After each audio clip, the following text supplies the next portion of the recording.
चाहेंगे। तो आइए स्टार्ट करते हैं। पहले रेजिस्टिविटी की डेफिनेशन देख लेते हैं, जिसको स्पेसिफिक रेजिस्टेंस भी कहते हैं। रेजिस्टिविटी की डेफिनेशन कुछ यूं बनती है कि resistivity is the resistance of a conductor of unit length and unit cross sectional area. और असल में रेजिस्टिविटी हमें बताता है कि एक material flow of electric current को कितनी स्ट्रांगली अपोज करता है। ठीक है, इसको आपने अंडरस्टैंड करना है। और इसका सिंबल है रो, और इसकी यूनिट है ओम मीटर। ठीक हो गया। अब नेक्स्ट में हम रेजिस्टिविटी का एक्सप्रेशन डिराइव करना चाहेंगे। सपोज करें हमारे पास एक वायर है जिसका लेंथ एल है और उसका एरिया ए है, और इसमें से इलेक्ट्रॉन करंट फ्लो कर रहा है। सही है। तो ये हम इमेजिन करके चलते हैं और कहते हैं कि एक कंडक्टिंग वायर है, उसकी लेंथ एल है, क्रॉस सेक्शनल एरिया ए है, जैसे फिगर में मैंने यहाँ पे दिखाया है। अब ये हम देखना चाहेंगे कि रेजिस्टेंस इस कंडक्टिंग वायर की रेजिस्टेंस के साथ क्या हो रहा है। तो हम नोट करते हैं कि जब अगर ये कंडक्टिंग वायर बड़े लेंथ का रखते हैं, बड़े लेंथ का लेते हैं, तो फिर उसकी रेजिस्टेंस इंक्रीज होती है। इसका मतलब है कि रेजिस्टेंस प्रोपोर्शनल है लेंथ के। और हम नोट करते हैं इस एक्सपेरिमेंट से कि रेजिस्टेंस जो है वो अगर हम बड़े एरिया का थिकर वायर लेते हैं तो उसके साथ डिक्रीज होती है। तो यानी रेजिस्टेंस जो है वो इन्वर्सली प्रोपोर्शनल है एरिया के। तो इन दोनों को जब हम कंबाइन करते हैं तो हमें एक प्रोपोर्शनलिटी कांस्टेंट इंट्रोड्यूस करना होगा, और वो यहाँ पे हम इस्तेमाल करते हैं रो। ठीक है। तो आर हमारी इक्वल हो जाएगा रो एल ओवर ए। और रो जो है इसमें क्या है जी, रो रेजिस्टिविटी है, और वो इक्वल्स होता है हमारे पास आर ए और एल। तो रेजिस्टिविटी की जो डेफिनेशन है उसको जरा मुलायजा करें। रेजिस्टिविटी की हमने डेफिनेशन इस तरह से की थी कि resistivity is the of conductor resistance of a conductor of unit length. ठीक, unit length and unit cross sectional area. तो लेंथ जो है ना उसकी यूनिट हम फिर देखें मीटर अगर लेते हैं, और एरिया का हम मीटर स्क्वायर लेते हैं, इस तरह करके। ठीक है।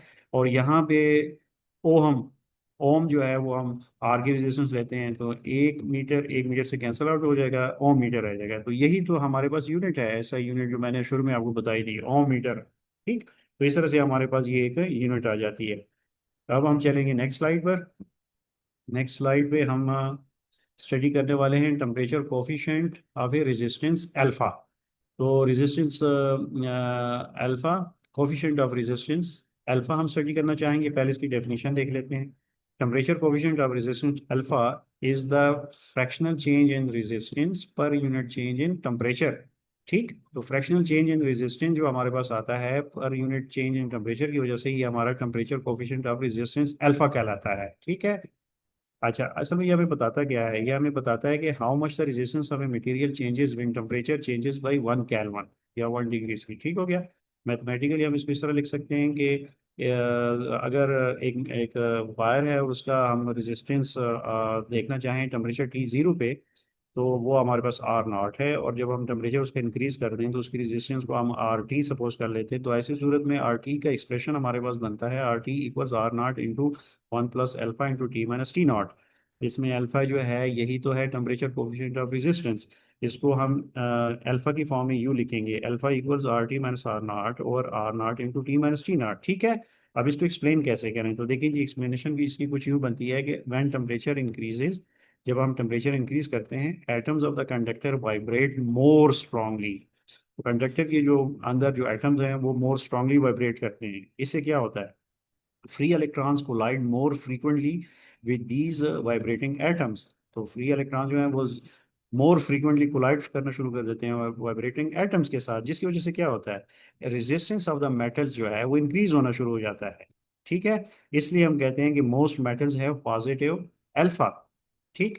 यानी पॉजिटिव अल्फा का मतलब ये है, अगर आप इस ग्राफ पे फोकस करें, ये अगली स्लाइड पे भी मैं आपको दोबारा भी बताऊंगा कि रेजिस्टेंस जो है किसी मेटल्स के केस में टेम्परेचर बढ़ाने से पॉजिटिव स्लोप के साथ हमें उसका ग्राफ मिलता है। ठीक है।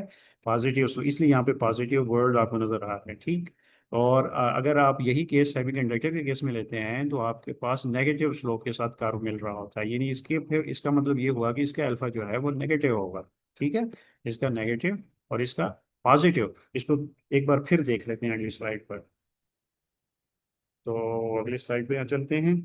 अगली स्लाइड पे मैं दोबारा बताना चाहूंगा मेटल्स का कि जैसे गोल्ड सिल्वर कॉपर हैं, इनका जो पॉजिटिव टेम्परेचर कोफिशिएंट हमारे पास रेजिस्टिविटी का मिलता है। ठीक है। इसका मतलब ये है कि रेजिस्टिविटी इंक्रीज होती है जब टेम्परेचर इंक्रीज होता है। जैसे इस ग्राफ में आप देख सकते हैं, ये ग्राफ रेजिस्टेंस वर्सेस टेम्परेचर का है।